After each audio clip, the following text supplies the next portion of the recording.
Today we are going to look at the Parkinson's disease. Also, we are going to look at the medical treatment for it.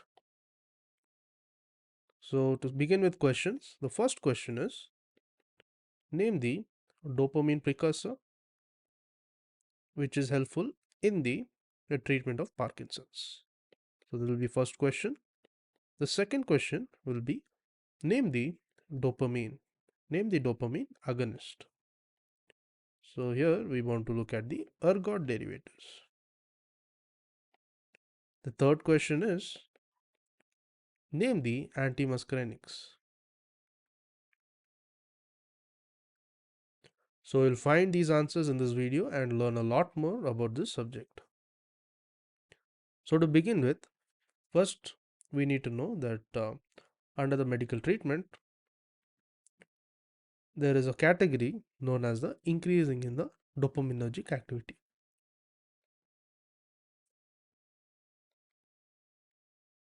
So increase in the dopaminergic action. So under this, first it includes the dopamine. There is the dopamine precursor. So what comes under this dopamine precursor? So under this, there is a levodopa. Then when we move on to the dopa carboxylase inhibitor.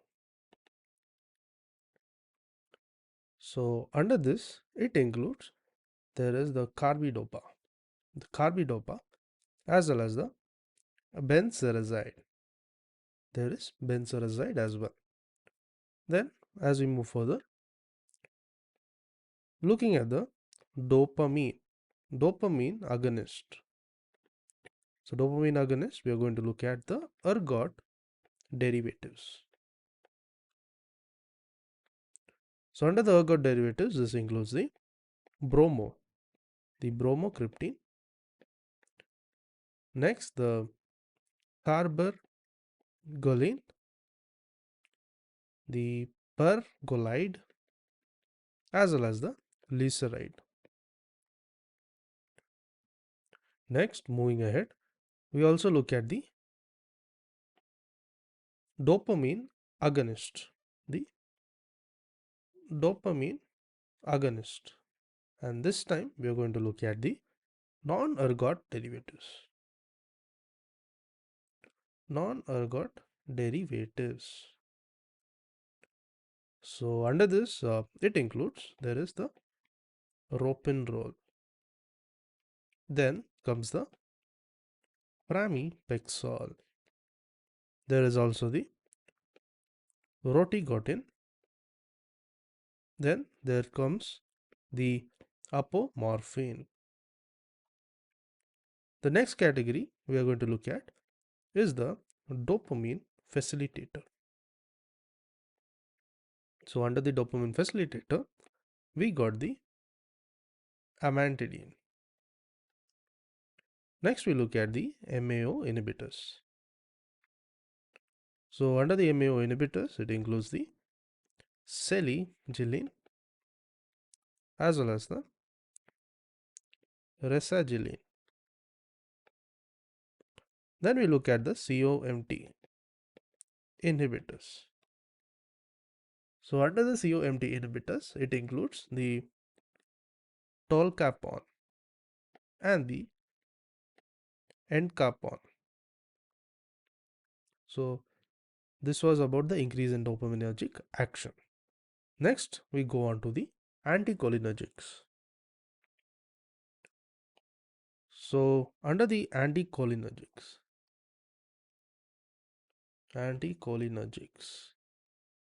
so under this anticholinergics, we look at the anti-muscarinic.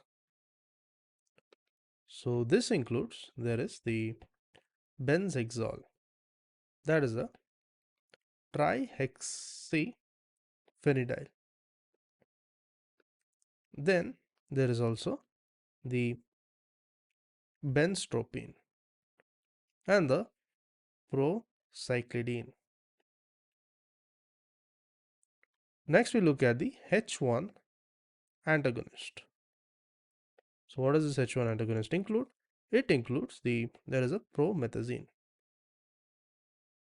Then also there is a orphan, drine, and the diphenhydramine. So these are the H1 antagonists. Now we will look at the questions we asked, answers to the questions. So the first question we asked was, name the dopamine precursor. So under the dopamine precursor, it is nothing but the levodopa. The second question is, what are the dopamine agonists? So under agonist, we asked about the ergot derivatives. So under this, we have the bromo. There is a bromocryptine. Next comes the carbogeline. There is also the pergolide and the lyseride. Then we move on to the third question, where we asked about the anti-muscarinic. So under the anti-muscarinic, it includes, there is the benzexol, that is a trihexyphenidyl. There is also the benztropine and the procyclidine.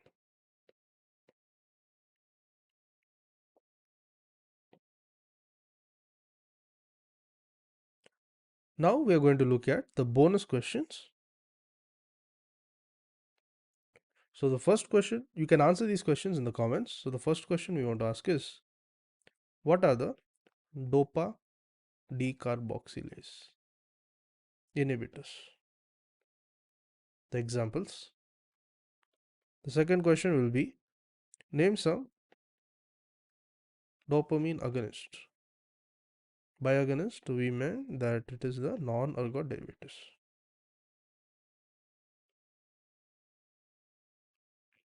The third question will be, name the H1 antagonist. So you can answer these questions in the comments.